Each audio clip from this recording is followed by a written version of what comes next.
ভালোর জন্য করে গো মা, ও গো মা তুমি আর চিন্তা করিও না গো মা। আমি চিন্তা করব না, আমার দোনো নওয়াসাকে নিয়ে যান আর ঈদগাহর ময়দানে চলে যান, আর ঈদগাহর ময়দান থেকে ঈদের নামাজ পড়ে আসে। জোরে তো ইমাম হাসান আর হুসাইনকে ঘরের মধ্যে নিয়ে এনেছে, তো বলছে নানা নানা। কি হলো ভাই? বলছে নানা আমরা তো ঈদের নামাজ পড়তে যাব নানা, কিন্তু আমাদের ঘোড়া কোথায়, সওয়ারি কোথায়? নানা সবারই তো ঘোড়া আছে, সবাই তো ঘোড়াতে চলে যাবে, আমাদের কি নাই? বলতে আছে ভাই রে তোমাদের ঘোড়ার প্রয়োজন? বলছে হ্যাঁ ইয়া রাসূলুল্লাহ ইয়া হাবিবাল্লাহ নবী গো আমাদের ঘোড়ার প্রয়োজন গো নবী। বলতে আছে ভাই রে তোমাদের যখন ঘোড়ার প্রয়োজন রে ভাই তোমরা আমার ঘরে চড়ে নাও, আর আমার ঘরে চড়ে আজকে তোমাদের জন্য আমি সওয়ারি সাজলাম। জোরে বলো সওয়ারি সাজলাম, আমার নবী যাবে গো। আর যেতে যেতে যেতে যেতে যেন কবি যেন বলতে আছে দুই কাঁধেতে দুই কাঁধেতে দুই কাঁধেতে চেপে আছে আমার হাসান হাসান, দুই কাঁধেতে চেপে আছে আমার হাসান হাসান।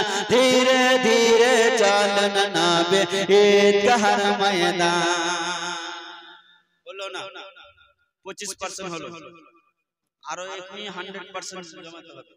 জোরে বলো 50 হলো, আর একটু জোরে মাশাআল্লাহ। এমন ভাবে বলেন যে ফারাক্কারে 109টা পায়া যেন পার হয়। কি বলে? হ্যাঁ আপনাদেরকে বলতে নতুন ব্রিজ হচ্ছে, এটাকে পার করে দিতে হবে, তাহলে হবে। জোরে বলেন সুবহানাল্লাহ।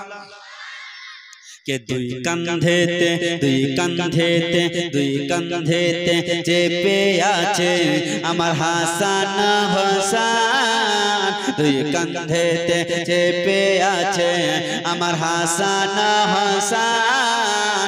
ধীরে ধীরে চলন নাবে ঈদগাহর ময়দান, ধীরে ধীরে চলন নাবে ঈদগাহর ময়দান। কাল সকালে ঈদের নামাজ হবে মা জননী, এখনো কি নতুন পোশাক কি নামাজ হয়নি। জন্নত রানী জন্নত রানী মা ফাতেমা, জন্নত রানী মা ফাতেমা করোনা বায়ান।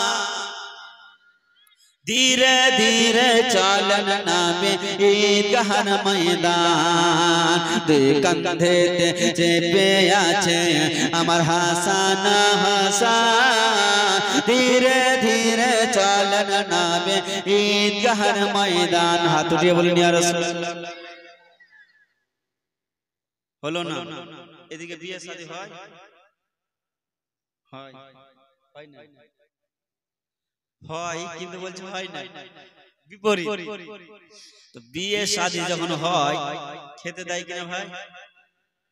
খেতে যখন দেয় তো দেখবেন ভাত দিয়ে থালি দিয়েছে, গিলাস দিয়েছে, কিন্তু গল্প চলে যাচ্ছে কখন আসবে রে, খিদা লেগে গেছে, গল্প হয় কিনা ভাই?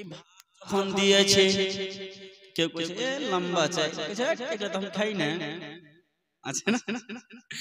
আমাদের বাড়ির চাইতেই ভালো ছিল, হ্যাঁ আমাদের বাড়ির চাইতেই ভালো ছিল। হাত দিবেন না, খুব সুন্দর বাচ্চা। আর এই দিক থেকে বলছে তোরা গল্প করছিস আজকে খাবার আসে না। এবার ভাই ডাল দিয়েছে, ডাল কেউ খাবি তো খা, গাইল দিয়েছে আলু গো, কিন্তু কেউ বাবা খাচ্ছে না। কেমন করে খাবে বল? আরে যেমনই মাংস দিয়েছে খা, আগে খা, মাংস চলেছে মানে খাইতে শুরু কর। ভাই হাত যখন দেখাবো এটা একটা মাংসের মতন সিঙ্গেল, বুঝতে পারলেন? চুপ থাকবেন থাকেন যেমনই হাত দেখাবো পুরা মাজমা সুবহানাল্লাহ বলুন, জোরে বলো, আরো জোরে। के दुई कंधेते চেপে আছে আমার হাসান হাসান, দুই কাঁধেতে চেপে আছে আমার হাসান হাসান। ধীরে ধীরে চলন নবে ঈদগাহর ময়দান, ধীরে ধীরে চলন নবে ঈদগাহর ময়দান। কাল সকালে ঈদের নামাজ হবে মা জননী, এখনো কি নতুন বসা কি নামদ হয়নি। जन्नत रानी माँ फातिमा, जन्नत रानी माँ फातिमा को कोरोना बयान। धीरे धीरे चलन नबी ईदगाहर मैदान। पिता अमर शेरे खुदा, माता जन्नत रानी, नाना अमर कमली वाला माँ की मदानी। पिता अमर शेरे खुदा, माता जन्नत रानी, नाना अमर कमली वाला माँ की मदानी। लुटिते पारिबे ना शान, लुटिते पारिबे ना शान ए जी তোমার ওয়ান। धीरे धीरे चलन नबी ঈদগাহর ময়দান। দুই কাঁধেতে চেপে আছে আমার হাসান হোসেন, দুই কাঁধেতে চেপে আছে আমার হাসান হোসেন। ধীরে ধীরে চলন নবী ঈদগাহর ময়দান। মাগো কম্পিটিশন চলছে মাগো হাতের লিখা লিখি, কার লিখা ভালো মাগো বলো না গো সোনি, বলো না গো সোনি। কম্পিটিশন চলছে মাগো হাতের লিখা লিখি, কার লিখা ভালো মাগো বলো না গো সোনি, বলো না গো সোনি। তারিখের ঘোষণাতে, তারিখের ঘোষণাতে শহীদ হলো। ধীরে ধীরে চলন নবী ঈদগাহর ময়দান, ধীরে ধীরে চলন নবী ঈদগাহর ময়দান। দুই কাঁধেতে চেপে আছে, দুই কাঁধেতে চেপে আছে আমার হাসান হোসেন। ধীরে ধীরে চলন নবী ঈদগাহর ময়দান। ওরে বন্ধ করে ফুরাত নদী মিটবে কি মনের আশা, তিন দিন কেন 7 দিন রইব রে পিপাসা, রইব রে পিপাসা। বন্ধ করে ফুরাত নদী মিটবে কি মনের আশা, তিন দিন কেন 7 দিন ধরে রইব রে পিপাসা, রইব রে পিপাসা। करबलाते शहीद হইয়া, करबलाते शहीद হইয়া বাঁচাবো ঈমান। ধীরে ধীরে চলন নবী ঈদগাহর ময়দান। দুই কাঁধেতে চেপে আছে আমার হাসান হোসেন। ধীরে ধীরে চলন নবী ঈদগাহর ময়দান। আল্লাহুম্মা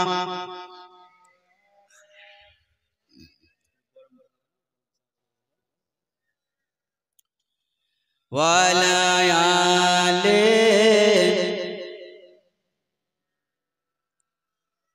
মুহাম্মদ বন্ধু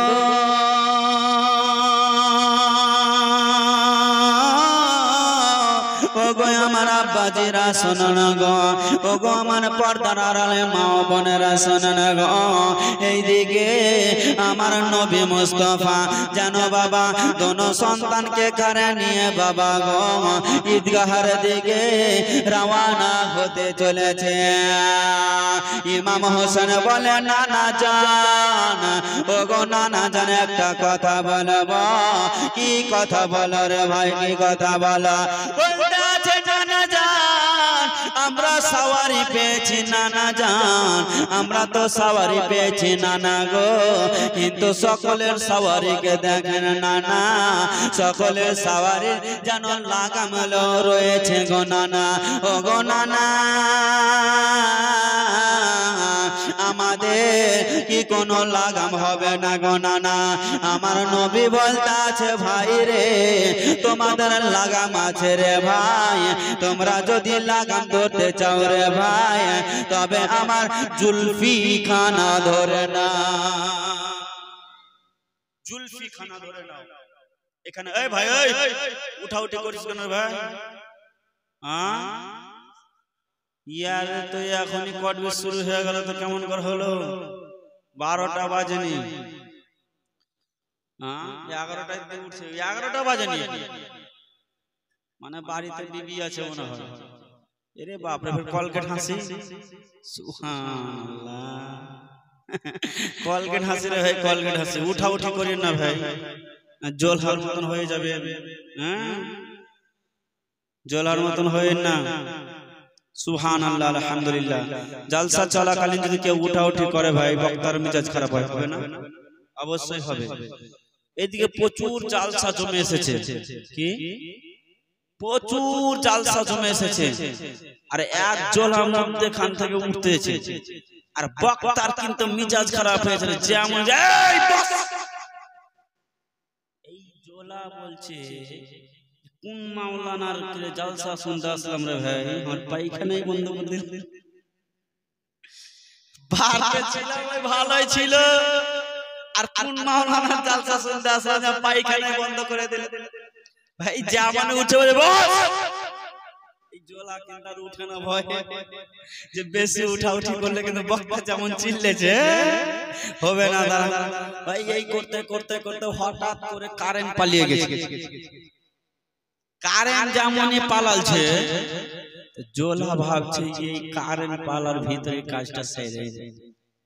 হ্যাঁ এই জোলা ওই জায়গা থেকে উঠে এসে ভাই যেদিকে বক্তার জুতা ছিল একদম ওই দিকে কাজটা সেরে দিয়ে মধ্যখানে বসে, যেমনই জোলা বসেছে তো কারেন্ট চলে এসেছে। হ্যাঁ তো মুক্তা সাহেব দরুদ পড়ে বলছে বলো সুবহানাল্লাহ। তো ওই জোলা বলছে সুবহানাল্লাহ, বলছে বলো আলহামদুলিল্লাহ। তো জোলা বলছে আলহামদুলিল্লাহ। বক্তা ভাবছে ভাই কি ব্যাপার রে, এই এখানে উঠাউঠি করছিল আর এখন ফের বলছে সুবহানাল্লাহ আলহামদুলিল্লাহ বলছে, ব্যাপার তো খারাপ আছে মনে হয়। তো ওই জোলা বলছে মুলি সাহেব আজকে সারা রাত জীবনী করে সবাই উঠে চলে যাবে কিন্তু জোলা যাবে না। কাল সাইলেছে তো ভাই আর ভাই তো জোলা যাবে না। এবার ভাই কিন্তু জালসা করে মুলবি সাহেব যেমনই জুতাতে পা বলছে ভাই রে গরমের সময় তো কোনো মেঘ নেই, শীত নেই, কিছু নেই, কোথা থেকে শীত আইলো রে ভাই? তো কাজটা সেরেছে কার? ওই প্রধান বক্তার জুতাতে ভাই। তো বেশি যদি লেগে যায় ভাই তো চুপি চুপি চলে যায়, কিন্তু উঠা উঠি করিয়ে না। এই জালসা চলাকালীন একবার দরুদ পাক বলুন তো আল্লাহুম্মা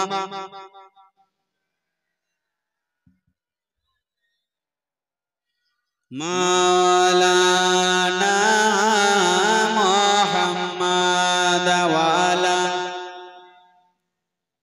সাইয়্যিদিনা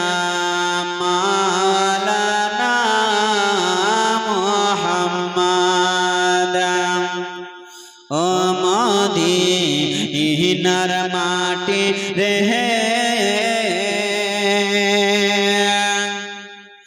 সকল শোক বুঝি তো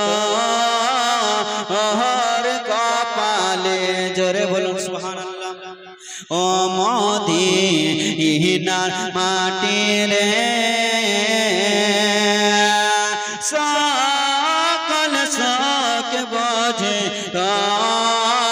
তোর কপালে ও মদিনারে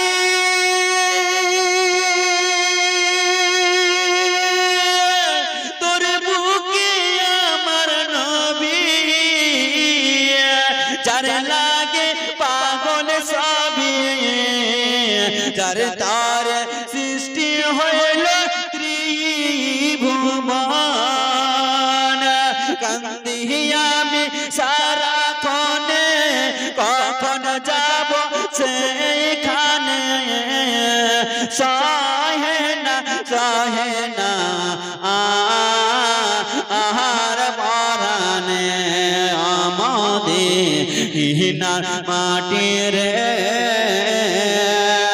সকল শোক বুঝি তোর কপালে জোরে বল না না গাজাল বলবো না কারণ জীবনী আগাতে হবে গাজাল যদি বলি তো কিছু কিছু মৌলভী সাহেব খালি গাজালি পড়ে জীবনী গাজাল পড়বো পড়ে নাকি হ্যাঁ আচ্ছা বলবো ইনশাআল্লাহ বলবো তো আগে একটু অজের দিকে বাড়ি ভাই কারণ দ্বিতীয় রাত চলছে এখন আমাকে যেতে হবে ইনশাআল্লাহ কত ঘটনা আছে শুনেন ইমামে হাসান হোসেনের তো ঘটনা আছে এখানে তারপরে আমার নবী পাকের ইন্তিকালের ঘটনা আছে তারপরে হযরত বেলালের ঘটনা আছে মা ফাতেমাতুজ জোহরার ইন্তিকালের ঘটনা আছে মা ফাতেমার রোজা আছে তারপরে ইমাম হাসানের আপনার হযরত আলী খেলাফত আছে ইমামে হাসানের খেলাফত আছে ইমাম হাসানের বিসবান আছে কত আছে ভাই বুঝতে পারলেন আমাকে জীবনের দিকে যেতে হবে বেরাতে এবার মোহাম্মত বলুন তো সুবহানাল্লাহ একবার জোরে জোরে বলুন তো সুবহানাল্লাহ ভালো লাগছে কে কে থাকবেন না একটু হাত তুলে সবাই যারা যারা শুনবেন একটু হাত তুলে দেখেন তো মাশাআল্লাহ এবার চুপচাপ একটু বসে থাকেন সুবহানাল্লাহ আলহামদুলিল্লাহ বেরাদার দোস্ত বন্ধুগণ বাবাজি আমার ভাইয়েরা আমার নবী মুস্তাফা শুনুন ভাই একটু শিক্ষার এই জায়গাতে একটু শিক্ষার দরকার আছে আর এই জায়গাতে একটু মেন পয়েন্টের কথা আছে যদি বুঝে নেন ইসলাম কি জিনিস বুঝে নেবেন কারণ সব জীবনী বক্তা বলবে না আমি আপনাদেরকে বলবো আমার ইমামে হাসান হোসেন রাদিয়াল্লাহু তাআলা আনহুমা दोनों भाई बोलता আছে নানা গো আমাদের সাওয়ারি তো পেয়েছি লাগাম তো পেয়েছি নানা কিন্তু নানা সকলের সাওয়ারি দৌড় মারছে নানা আমাদের সাওয়ারি কেন দৌড়ায় না ছোট ছোট বাচ্চা নবী আমার ঘরে যেন চড়িয়ে নিয়েছে আমার নবী বলতে আছে ভাই রে তোমাদের জন্য রে ভাই আমি সবই করতে পারি ভাই নবী আমার সাওয়ারি সাজলে গো জুলফিকার খানাকে বাবা লাগাম বানানো হলো যেমনই নাতি বলেছে গো যে নানা গো আমাদের সাওয়ারি কেন দৌড়ায় না আমার নবী মুস্তাফা যেন বাবা দৌড়াতে আরম্ভ করেছে আমার নবী দৌড়িয়ে যায় সকলকে দেখতে আছে গো লাগাম নিয়ে যেন বাবা এই মতো করতে আছে আমার ইমামে হাসান হোসেন বলতে আছে না না তারা লাগাম নিয়ে যেন চমকাতে আছে আমাদের হাতে লাগাম আছে না না আমরা কি পাবো না বলে নাতি রে তোমাদের হাতে লাগাম ধরিয়ে দিয়েছি নাতি তোমরা লাগামকে ভালো করে ধরে থাকো কারণ তাদের লাগাম হচ্ছে আলাদা আর তোমাদের হাতে যে লাগাম রয়েছে সেই লাগাম হচ্ছে আলাদা আমার নবী বলতে আছে ও ভাই ইমামে হাসান হোসেন লাগাম খানা শক্ত করে ধরো রে ভাই। ইমামে হাসান হোসেন বলতে আছে, ইমামে হোসেন বলতে আছে নানা গো শক্ত করে ধরে আছি। আমার নবী বলতে আছে ভাইরে আবার শক্ত করে ধরো। ইমামে হোসেন বলতে আছে নানা গো শক্ত করে ধরে আছি। আমার নবী আবার বলতে আছে নাতি রে শক্ত করে ধরো। ইমামে হোসেন বলতে আছে নানা জান শক্ত করে ধরে আছে। একবার নয় দুইবার নয় রে বাবা, তিনবার বলেছে। কারণটা কি রে বাবা? রহস্য তো অবশ্যই রয়েছে। জীবনী অনেক শুনেছে বাবা গো, কিন্তু এই জীবনী শুনে জানা বাবা গো কিছু শিক্ষা নিয়ে জানা বাবা গো। শুধু মুসলমান হয়েছি বাবা, কলমা পড়লে মুসলমান হওয়া যায় না বাবা গো। মুসলমানের ঘরে জন্ম নিয়ে মুসলমান হওয়া যায় না বাবা গো। বন্ধুরে ইসলাম এত সহজে পাওয়া যায় না বাবা গো। বেরাদার আল্লাহর দরবারে সবচাইতে মাননীয় সবচাইতে ধর্ম হচ্ছে শান্তির ধর্ম হচ্ছে ইসলাম ধর্ম। জোরে বলো। আমার নবী বলতে আছে ভাই লাগাম খানাকে শক্ত করে ধরো। নানা শক্ত করে ধরা আছি। আবার বলছে ভাই লাগাম শক্ত করে ধরো। বলছে নানা ধরা আছি। বলতে আছে ভাই ছুটে না যায়। বলে নানা ছুটবে না। বলে ভাই ছুটে না যায়। বলে ছুটবে না ছুটবে না। বলে ভাই শক্ত করে ধরো ছুটে না যায়। নানা ছুটবে না ছুটবে না। কান কেটে চলে যাবে তবু লাগাম ছুটবে না। বুঝা কি গেল? আমার নবী বলতে আছে নাতি তুমি কি বুঝতে পারলে? আর আমার ইমামে হোসেন বলতে আছে নানা আপনি বুঝতে পারেননি। তো ইমাম হোসেনকে বুঝাতে কি চাইলো আর ইমাম হোসেন কি বুঝলো শুনেন বেরাদার। আমার নবী বলতে আছে নাতি লাগাম খানাকে শক্ত করে ধরো। ভালো করে বুঝবেন। ইমাম হোসেন এক কথায় উত্তর দিয়েছিল নানা কেটে চলে যাবে তবুও ছুটবে না। তো ইমাম হোসেনকে বলতে আছে ভাই তুমি কি বুঝলে? বলে নানা একদিন এমন সময় আসবে নানা কারবালার সার জমিনে ইজিদি কুত্তারা বলতে থাকবে ইমাম হোসেন তুমি রাজত্ব নিয়ে নাও, তোমাকে বাদশাহী দিয়ে দেব, তোমাকে সমস্ত কিছু দিয়ে দেব, আমার হাতে হাত দিয়ে বায়াত হয়ে যাও। ইমাম হোসেন বলেছিল শোন ইজিদি কুত্তা আজকে যদি 18,000 মাখলুকাত একদিকে হয়ে যায় ছেড়ে খোদার বেটা যদি একদিকে হয়ে যায় তবু আজকে ইসলামের লাগাম ছুটবে না। কেটে গলা গর্দান কেটে চলে যাবে ইসলামের লাগাম ছুটবে না। জোরে বলুন। ইসলাম যদি শেষ হওয়া যেত কারবালাতে খতম হয়ে যেত। ইসলাম যদি শেষ হতো কারবালাতে খতম হয়ে যেত। ইসলাম শেষ হবে না, ইসলাম জিন্দা रहेगा। জোরে বলুন সুবহানাল্লাহ। এই ইসলাম এমনই একটা আমার নবী ইসলাম প্রচার করেছে। ইমামে হোসেন ইসলামকে বাঁচিয়েছে। খাজা নাঈমুদ্দিন চিশতি রাহমাতুল্লাহ আলাইহি ভারতের জমিনে ইসলাম ফেলেছে। আর আপনার আলা হযরত ইমামে আহমদ রাজা ফাজিলে বরেলভী সে ইসলামের রসকে যেটা হালাল সেটাকে বের করে দেখা যাচ্ছে। ব্রাদার বুঝতে হবে কিছু, শুধু জীবনী শুনে গেলে হবে না। তবে বোঝা গেল ইমাম হোসেনকে মহব্বত কতটা করতে হবে। বুঝতে পারছেন না আপনারা যে ইমাম হোসেন আমার আপনার জন্য, নিজের মায়ের জন্য নয়, নিজের বাপের জন্য নয়, একমাত্র উম্মতে মুহাম্মাদের জন্য নিজের গর্দান কাটেছে। আচ্ছা বলেন তো ভাই এদিকে মুহররম হয় খেলা? মুহররম খেলা খেলে এদিকে ঢোল নিয়ে করে? আল্লাহু আকবার। এগুলো ঠিক না ভাই। কারণ এটা কারা করেছিল? ইমাম হোসেনের মুন্ডখানাকে নিয়ে এজিদিরা ঢোল নিয়ে আপনার কারবালার ময়দান ঘুরেছে। এটা করা ঠিক নাই। মুহররমে কি করবে? আচ্ছা মুহররমে বলবো না ছেলে বলবো। মুহররম আরবি মাসের প্রথম মাস কি? মুহররম হারাম। এটা হচ্ছে আরবি মাসের প্রথম মাস। আমাদের জানুয়ারি মাস পড়লে আমরা ডিজে বাজাই কিনা অনেকে? বাজাই না ভাই, বাজাই, ডিজে বাজাই, ডান্স করি। ভাই একটা কথা বলবো, পা হাত ধরে বলবো ভাই, আপনাদের পা ধরে বলবো আব্বা, একটা কথা শুনে যান। যখন মুহররম মাস পড়ে সেই দিন আপনার করণীয় কি? আপনি দুইটি রোজা রাখেন, দুইটি রোজা রেখে ভাই আল্লাহর দরবারে দোয়া করেন, আল্লাহ গো আমার জীবন থেকে একটি আমার বয়স চলে গেল। আর বয়সকে বলা হয়েছে দেওয়ালের মতন, দেখবেন ইটের উপরে ইট রাখা থাকে না, একটা ইট যদি পড়ে যায় তো কমে কিনা? আমাদের বয়সটা হচ্ছে ওই মতন। যখনই আমাদের মুহররম মাস, যখনই আমাদের সাল একটা চলে গেল, আমাদের বয়স বাড়ে না ভাই, বরঞ্চ আমাদের বয়স কমে।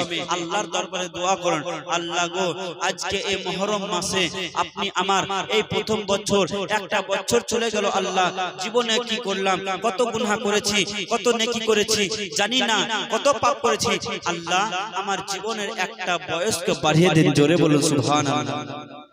এই মতন দোয়া করেন, দেখেন ইনশাআল্লাহ আপনার প্রত্যেকটা কথা আল্লাহর দরবারে কবুল হবে। মিন্নত মান্নত মানছেন, আল্লাহর দরবারে মান্নত মানেন। কি মান্নত বিরাদার? এই মান্নত মানেন, আল্লাহ গো আমার যদি সন্তান হয়, আল্লাহ গো আমার যদি এই মতো কাজ হয়, তবে আমি দুইটি নফল রোজা রাখব, দুইটি নফল রোজা রাখবো, 8 রাকাত নফল নামাজ পড়বো, 12 রাকাত নফল নামাজ পড়বো। আল্লাহ আমার যেন আশাটা যদি পূরণ হয়ে যায়, আল্লাহ মসজিদে একটা ফ্যান দান করব, আল্লাহ মসজিদে একটা জান্নাত দান করব। দেখবেন ইনশাআল্লাহ আল্লাহর দরবারে আপনার ওই দোয়া কবুল হবে। জোরে বলেন সুবহানাল্লাহ। কাউরি দরবার যাওয়ার দরকার নেই, আল্লাহর দরবারে থাকবে।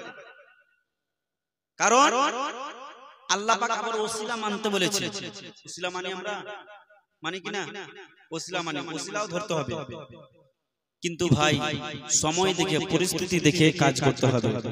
বিরাদার, দোস্ত, বন্ধুগণ, বাবাজি, আমার ভাইয়েরা, বলতে যাচ্ছিলাম গো, ইমাম হোসেন বাবা ঈদের নামাজ পড়তে গেলেন গো। ঈদের নামাজ পড়ে আপনারা জানা ওই দিক থেকে বাবা আসিল গো, উমারে ফারুকের সঙ্গে দেখা হলো গো, হযরতে আবু বকর সিদ্দিকের সঙ্গে দেখা হলো। আমার নবী মুস্তাফা জানো বাবা গো ইমাম হাসান হোসেনকে নিয়ে ঈদের নামাজ পড়তে গেলেন গো। আর ঈদের নামাজ পড়ে আমার নবী বাড়ির দিকে প্রবেশ করলেন। আমার নবী বাড়ির দিকে প্রবেশ করলেন। দিন কাটে রাত যায়, দিন কাটে রাত যায়, এই করতে করতে বাবা একদিন ইমামে হাসান হোসেন হাঁটতে শিখেছে। আচ্ছা, আপনারা বাচ্চাদেরকে যখন হাঁটতে শিখে, যখন মুখটা ফুটে যায়, তখন আপনারা কি করেন? স্কুলে ভর্তি করেন না? করেন কিনা? স্কুলে ভর্তি করতে গেলে ছেলের মা কি বলে, গো রহিমার বাপ একটা বাজার থেকে সিলেট নিয়ে আসো না। কেন রে? বাচ্চাকে কিছু শিখাবো, বলে না? বেরাদার, হযরত ইমাম হাসান হোসেন গো রাদিয়াল্লাহু তাআলা আনহুমা বাবা গো দোনো বাচ্চা বড় হতে লেগেছে বাবা। ও গো মা, দোনো বাচ্চাকে যেন বাবা সিলেট এনে দেওয়া হয়েছে গো। বেরাদার, দোনো বাচ্চা সিলেট লিখে নিয়েছে বাবা গো। আমি আপনি ছেলেকে যদি শিক্ষা দিই, সর্বপ্রথমে বাবা গো ওয়া আ লিখতে শেখায়, ক খ লিখতে শেখায়, এবিসিডি লিখতে শেখায় গো।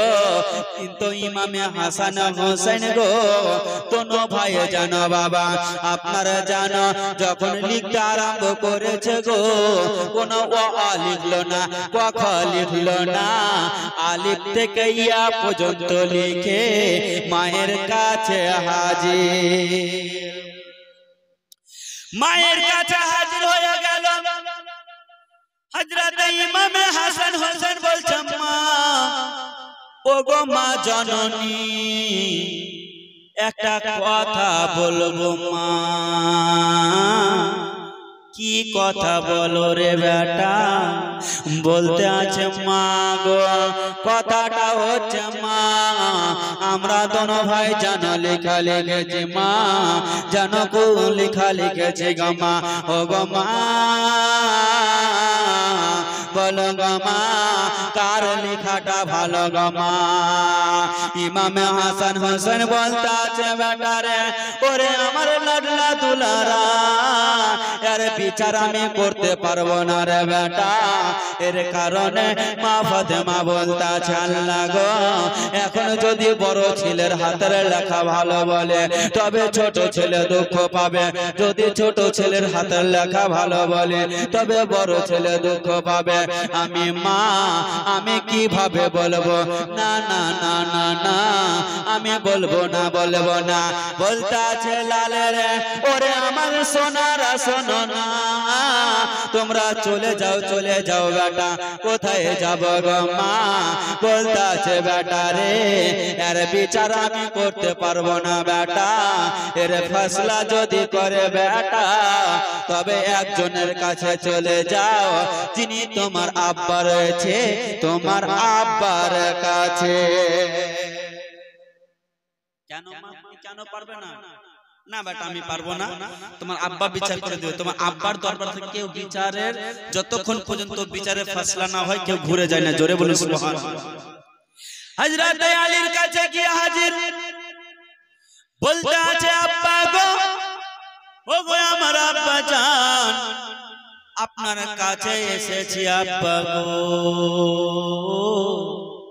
কি কারণে রে বেটা বলতে আছে আব্বা গো আমরা দোনো ভাই হাতের লেখা লিখেছি গো আব্বা মায়ের কাছে গেছিলাম মায়ের কাছে গিয়া আমরা মাকে বলতে থাকলাম মা গো মা কার হাতের লেখা ভালো মা বলো না আমার মা কোনো কথা না বলে আপনার কাছে পাঠিয়ে দিল আব্বা গো আপনি আমাদের বিচারখানা করে দেন বাবা বলতে আছে বেটা রে ওরে লাল তোমাদের বিচার কেমন করে করব আল্লাহর দরবারে জানো বাবা আরজি করে জানাচ্ছে আল্লাহ গো আমি এমন কোন মানুষ নয় আমার দরবার থেকে ফয়সালা না হওয়া পর্যন্ত কেউ যেন গেলে না এমন কেমন পরীক্ষায় ফেলে দিলে আল্লাহ এমন পরীক্ষাতে পড়ে গেছি আল্লাহ গো সবার বিচার করতে পারে আমার ছেলেদের আমি ফয়সালা করতে পারবো না এই কারণে পারবো না আমার বড় সন্তানকে যদি বলি বেটা রে তোমার হাতের লেখা ভালো বেটা তবে ছোট ছেলে যেন দুঃখ পাবে যদি ছোট ছেলেকে বলি তবে বড় ছেলে দুঃখ পাবে আমি বলবো না আমি একটা কথা বলতে পারবো না আমার ছোট বেটাকে বলবো না আমার বড় বেটাকে বলবো না আমি কারো মনে দুঃখ দেব না আমি বরঞ্চ আমি তার নানার কাছে পাঠিয়ে দিই তার নানা যেটা ফয়সালা করিবে সেটাই ফয়সালা সঠিক হবে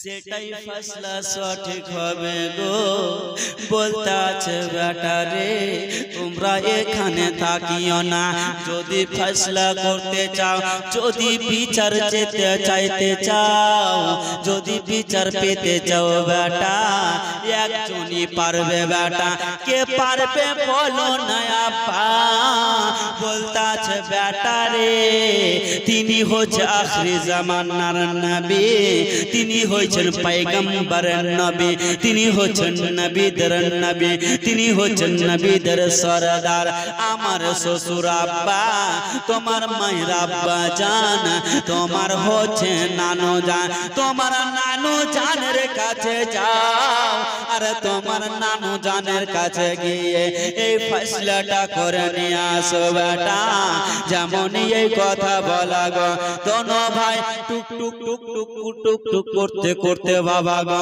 এক পা দুই পা করতে করতে যেন নানা জানের কাজ আছে নানা জান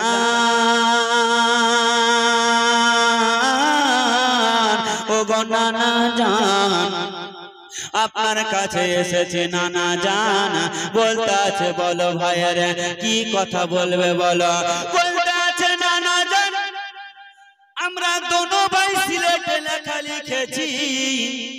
আমরা আলিফ বেতে সে লিখেছি নানা, তবে নানা গো বলুন না কার লেখাটা ভালো গো নানা, আপনি একটু বলুন না গো নানা।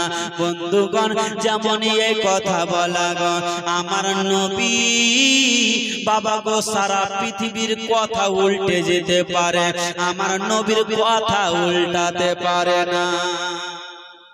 জোরে বলুন, আমার নবীর কথা উল্টাতে পারে না। এর কারণে বাবা গো আমার নবী যে কথাটা বলেছে সেটা বুখারী শরীফের হাদিস হয়ে গেছে, আমার নবী যে কথাটা বলেছে সেটা তিরমিজি শরীফের হাদিস হয়ে গেছে, আমার নবী যেটা কথা বলেছে সেটা মুসলিম শরীফের হাদিস হয়েছে, আমার নবী যেটা কথা বলেছে সেটা আবু দাউদ শরীফের কথা হয়েছে, আমার নবী যেটা কথা বলেছে গো সেটা ইবনে মাজাহ শরীফের কথা হয়েছে, আমার নবী যেটা কথা বলেছে সেটা আপনার কি বলে ইবনে আপনার মাজার কথা হয়ে গেছে গো। বেরাদার দোস্ত বন্ধুগণ আমার, আমার নবী যে কথা বলেছে গো সমস্ত কথা হাদিস হয়ে গেছে,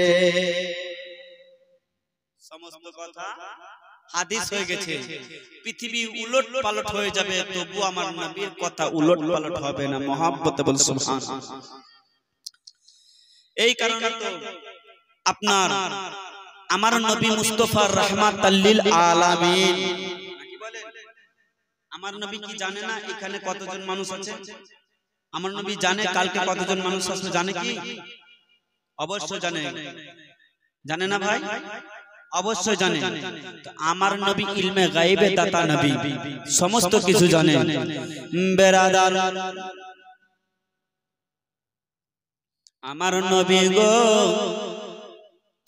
জানো বাবা বলতে আছে ভাই, ওরে ভাই ইমামে হাসান হোসেন তোমাদের বিচার কিভাবে করব ভাই, আমি তোমাদের বিচার করব না। বলতে আছে নানা আমাদেরকে আর ঘুরিয়ে পাঠায় না গো নানা। বলে ভাই রে কেন এমন কথা বলো রে ভাই, বলো না। বলতে আছে নানা গো আমাদেরকে এমন কথা বলিয়েন না, আমাদেরকে ঘুরায় না গো নানা। ও গো নানা জান আমরা লিখার পরে গো নানা সর্বপ্রথমে আমার মায়ের কাছে গেছিলাম নানা, আমার মা বিচার করে দিল না, ফয়সালা করে দিল না, আমার মা পাঠিয়ে দিল আমার আব্বার কাছে পাঠিয়ে দিল গো। আমার আব্বা জানো আমার আব্বা ফয়সালা করে দিল না, আমার আব্বা আপনার কাছে পাঠিয়ে দিল। ও গো নানা একবার বলো না, একবার বলো না কার হাতের লেখাটা ভালো গো নানা। বলতে আছে ভাই রে এর বিচার আমি করব না, এর বিচার যদি করা হয়, এর ফয়সালা যদি করা হয় তবে স্বয়ং আল্লাহ পাকে করবে। জোরে কে করবে? আল্লাহ পাক করবে। আমার আপনার বিচার কে করবে? গ্রামে মরল আছে আছে বলছে ওয়ারা না হলে তো বিচারই হবে না। ইমাম সাহেবকে ডেকে যদি নিয়ে আসে বলছে ইমাম সাহেবের কথা শোনা চলবে না। কেন? কারণ ইমাম সাহেব কিছু না। দুনিয়াতে ভাই যারা মুমিন তাদের জন্য দুনিয়াটা জেলখানা, জেলখানা। হ্যাঁ তো ভাই আল্লাহ তাআলা করবে। আমার নবী বলতে আছে ভাই রে ও ভাই শোনো না, বলতে আছেন নানা গো কি কথা বলবেন বলেন না। বলতে আছে ভাই রে আল্লাহ পাক তোমাদের বিচার করে দিবে। দুটি সিলট রেখে দিয়েছে, আল্লাহর দরবারে দোয়া করতে আছে গো বাবা। আল্লাহ ডাক দিয়েছে জিবরিল তাড়াতাড়ি করে চলে যাও জিবরিল, আমার নবীকে বলে দাও একটি যেন আপেল নিয়ে নাই। বাবা গো কোন কিতাবে আপেলের কথা বলা হয়েছে, আবার কোন কিতাবে আপনার যেন হীরার কথা বলা হয়েছে, কুলি কথা বলা হয়েছে। বন্ধুরে বাবা গো যেমন কিতাব রয়েছে বাবা গো, কেউ আপেলের কথা বলেছে, কেউ গুলির কথা বলেছে, যে কোনো একটা ধরে নেন বাবা গো। আপনারা জানো আপনার গুলি বাবা গো আমার নবী মুস্তাফাকে বলে দিল, ও গো নবী মুস্তাফা আপনি 7টা গুলি নিয়ে নেন, 7টা গুলি নিয়ে নেন আর আসমানের দিকে চালিয়ে দেন, আসমানের দিকে চালিয়ে যার সিলেটের উপরে বেশি পড়বে গো তার হাতের লেখাটা ভালো, তার হাতের লেখাটা ভালো। আমার নবী 7খানা গুলি নিয়া যেন ওপরে চালিয়ে দিল গো, আর ওপরে চালিয়ে দিয়া ইমাম হাসান দাঁড়িয়ে আছে, ইমামে হোসেন দাঁড়িয়ে আছে গো। এইদিকে 3টা গুলি পড়ে গেল, আবার ইমামে হোসেনের উপরে 3টা গুলি পড়ে গেল। বন্ধুগণ একটা গুলি জানো আকাশের উপরে জানো বাবা গো আপনার সান করে বাবা আপনার জানো ঘুরতে রয়েছে গো। ইমামে হাসান বলতে আছে গুলি আমার উপরে পড়ে যা, আমার উপরে পড়ে যা, আমার হাতের লেখা সুন্দর হবে। ইমামে হোসেন বলতে আছে গুলি ভুল করে যাস, ভুল করে যাস না ওর বড় ভাইয়ের দিকে, নাহলে তার হাতের লেখা সুন্দর হয়ে তুই ছোট ছোট আমার উপরে পড়ে যা, খুবই একদম আদর করবো। গুলি ঘুরছে বাবা গো, হাসান বলতে আছে গুলি রে তোকে বড় ভালোবাসি, তুই আমার সিলেটের উপরে পড়ে যা। হাসান হোসেন দোনো ভাই বাবা গো বলতে আছে, আল্লাহ বলতে আছে জিবরিল আমি সবই সহ্য করতে পারবো, আমি হাসান হোসেনের কষ্ট সহ্য করতে পারবো না। আল্লাহ একটাই তো গুলি আছে কি করা যাবে, গুলিকে গিয়ে বলে দাও গুলি রে তুই ঘুরিস না, তুই নিচের দিকে পড়তে আরম্ভ কর, আর আমি আল্লাহ যেন তাদের বিচার করে দেব। গুলিকে যেমনই হুকুম করলো গো, গুলি বাবা ঘুরতে ঘুরতে আপনার সান করে নিচে পড়তে আছে গো। আল্লাহ বলতে আছে গুলি রে তুই ঘুরিস না গুলি, তুই ফেটে 2 খণ্ড হয়ে যা, 1 খণ্ড ইমামে হাসানের সিলেটের উপরে আর 1টা খণ্ড ইমামে হোসেনের সিলেটের উপরে। যেমন আল্লাহর হুকুম হয়েছে গো ওই গুলিখানা বাবা গো ফেটে গিয়ে ইমামে হাসানের উপরে একটা, ইমামে হোসেনের লেখার উপরে একটা, আর সমান ভাবে যেমনই পড়ে গেল। আমার নবী বলে ভাইরে আল্লাহ তাআলা তোমাদের বিচার করে দিয়েছে। নানা গো কি বিচার করেছে? নানা গো আমার সিলেটে 3টা এবং অর্ধেকটা, আমার ভাইয়ের সিলেটে 3টা এবং অর্ধেকটা। এর মানে কি নানা? আমার নবী বলতে আছে ভাইরে 3টা করে যখন পড়েছে, একটা যখন বাকি ছিল, যখন অর্ধেক হয়ে পড়েছে, এতে বুঝা গেল কাউরে লেখা খারাপ নাই, দোনো ভাই লিখা সমান ভালো। জোরে বলুন, দোনো ভাইয়েরই লিখা ভালো। বেরাদার এই